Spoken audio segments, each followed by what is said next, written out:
Miss you வந்து ஆரம்பிக்கிறேன். முத செல்வினா யாருன்னா ஒரு பெரிய பண்ணையாரோட பொண்ணு, அந்த ஊருக்கே செல்ல பொண்ணு, அவங்கள எல்லாத்துக்கும் பிடிக்கும், அதுதான் செல்வி. ஆனால் இப்போ கல்யாணம் பண்ணதுக்கப்புறம் நிறைய பிரச்சனைகள், நிறைய சோதனை. அப்பா அம்மாவுக்கு நல்ல பேர் வாங்கணும், வந்த வீட்டில் உங்களுக்கு நினச்ச வாழ்க்கை கிடைக்கல, என்னால் கொடுக்க முடியல.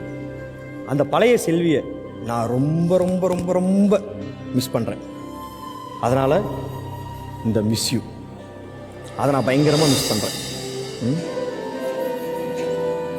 அடுத்து வந்து இந்த பொம்மையை ரொம்ப கஷ்டப்பட்டு எடுக்கிறேன். இது நம்ம வாழ்க்கையில் வரவே கூடாதுன்னு நினச்சேன். கல்யாணம் பண்ணி 2 வருஷத்துக்கு மேலே ஆயிடுச்சு. அவங்களோட வாழ்க்கையை ஆரம்பிச்சிட்டாங்க. நம்ம எப்போ கணவன் மனைவியாக நம்மளோட வாழ்க்கையை ஆரம்பிக்க போகிறோம்? அதுக்கு நீங்கள் வந்து ஒரு முன்னுதாரணமாக இருக்க மாட்டீங்களே அப்படின்றதுனால அந்த விஷயத்துக்கு ஒரு இந்த பொம்மை, அந்த விஷயத்தை நான் வந்து ஹெல்ப் பண்ணுறேன் அப்படின்னு. அடுத்து காதல். நான் ஒரு ஹோட்டலில் வேலை பார்க்குறேன். ஒரு ஹோட்டல் வச்சுருக்குறோம். அந்த ஹோட்டலில் வேலைக்கார மாதிரி இருக்கிற ஒரு ஆள் வேலு. அவனுக்கு தெரிஞ்சதெல்லாம் சமையல், அதை விட்டால் அவனோட குடும்பம். அவனுக்கு இந்த மாதிரி கலர் டேபிள்லாம் தெரியாது, இதெல்லாம் தெரியாது, இந்த பூவெல்லாம் தெரியாது. நீங்கள் என் வாழ்க்கையில் நீங்கள் வருவீங்க நான் சத்தியமாக நினச்சி கூட பார்க்கல. ஏன்னா நீங்கள் அங்கே இருக்கீங்க, நான் இங்கே இருக்கேன். உங்களை மாதிரி பொண்ணுங்களாம் எங்களை கிராஸ் பண்ணி தான் போவாங்க, நின்று பார்க்க கூட மாட்டாங்க. ஆனால் நின்று பார்த்தீங்க, ரசிச்சிங்க. அது எனக்குள்ள காதல்னா இப்படித்தான் இருக்குமோ அப்படின்னு ஒரு உணர்வை தோணுச்சு. முழுக்க முழுக்க முழுக்க நிறைய அன்பை, காதலை எனக்கு நிறைய திகட்ட கொடுத்துக்கிட்டே இருக்கிறீங்க. உங்களை ரொம்ப சந்தோஷமாக வச்சுக்கணும். பழைய செல்வியை மீட்டு கொண்டு வந்துடணும். இந்த ஒட்டுமொத்த பூ கொடுத்தா கூட பத்தாது.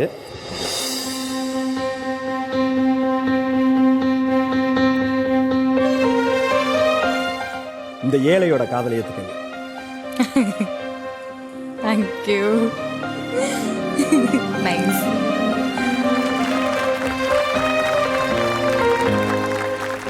நான் வந்து ஃபர்ஸ்ட் என்னோட ஹேட் என்னென்ன என்னோட ஹார்ட்டில் இருக்கோ அதெல்லாம் சொல்லி முடிச்சுட்டு அதுக்கப்புறம் லவ் போகிறேன்.